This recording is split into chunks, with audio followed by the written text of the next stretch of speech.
Another day, another basketball stories na naman ang pagkukwentuhan natin.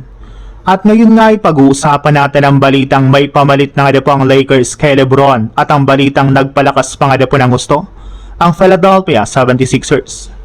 Isang malaking pagbabago na nga po naghihintay sa Los Angeles Lakers matapos ang pag-alis ni Lebron sa kanilang lineup sa darating na bagong season.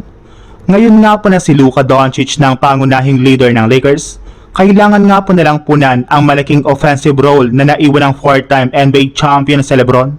At sa bagong sistema nga po ngayon ng Lakers, isang pangalan ang lumalabas bilang isa sa magiging pangunahing katuwang ni Luka pagdating sa kanilang opensa at ito nga po ay walang iba kundi si Quentin Grimes. Ayon nga po sa isang source, ang bagong Lakers roster nga po ay talagang binuo para mas umangkop sa estilo ni Luka habang si Quentin Grimes naman ay inaasang magiging starting wingman. Mismong si Luka Doncic na nga po nagsabi na malaki ang kanyang tiwala kay Grimes na kakayanin nga po nitong saluhin ang ilang offensive responsibilities na nawala ng Lakers matapos umalis si Lebron. At malaking bagay nga po ito dahil hindi na kailangang buhati ni Luka ang buong opensa na mag-isa. Since kapag nasa court nga po si Grimes, maaari siyang maging catch and shoot player, umatake kapag nakakuha ng advantage at magbigay ng dagdag na scoring option sa tabi ni Austin Reeves at Luka Doncic. Mismong si Grimes ay kumpiyansa rin sa bagong Lakers roster at naniniwalang kaya nga po nilang sorpresahin ang maraming tao ngayong darating na season. Kung magiging consistent nga po ang kanyang shooting, scoring at two-way impact, maaring hindi man niya direktang mapalitan si Lebron pero maaari nga po siyang maging isa sa pinakamahalagang peraso ng bagong Lakers era na pinangungunahan ni Luka. Sa ibang balita naman, may panibagong malaking pangalan nga po na madadagdag sa coaching staff ng Philadelphia 76ers matapos i-hire ng team si Phil Handy bilang assistant coach sa ilalim ni head coach Nick Nurse.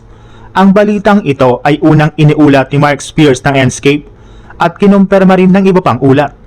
Galing nga po si Phil Handy sa Dallas Mavericks pero mas kilala siya sa kanyang matagal ng trabaho bilang player development coach at assistant coach sa ilang championship teams.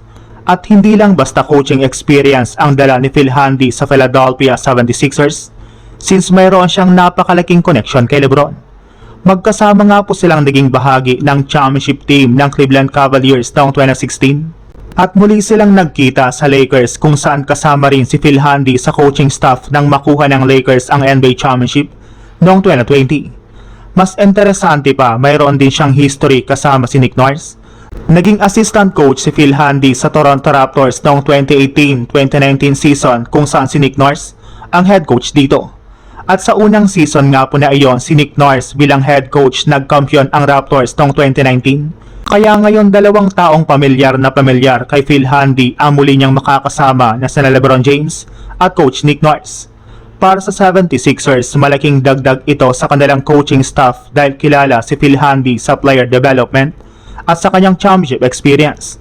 At kung pagsasamahin nga po ang kanyang karanasan, connection kay Lebron at dating partnership kay Nick Nurse, posible nga po itong maging isang napakahalagang bahagi ng plano ng Philadelphia para sa darating na 2026-2027 NBA season. Mukhang seryoso talaga ang 76ers na palakasin hindi lang ang kanilang roster, kundi pati ang kanilang coaching staff.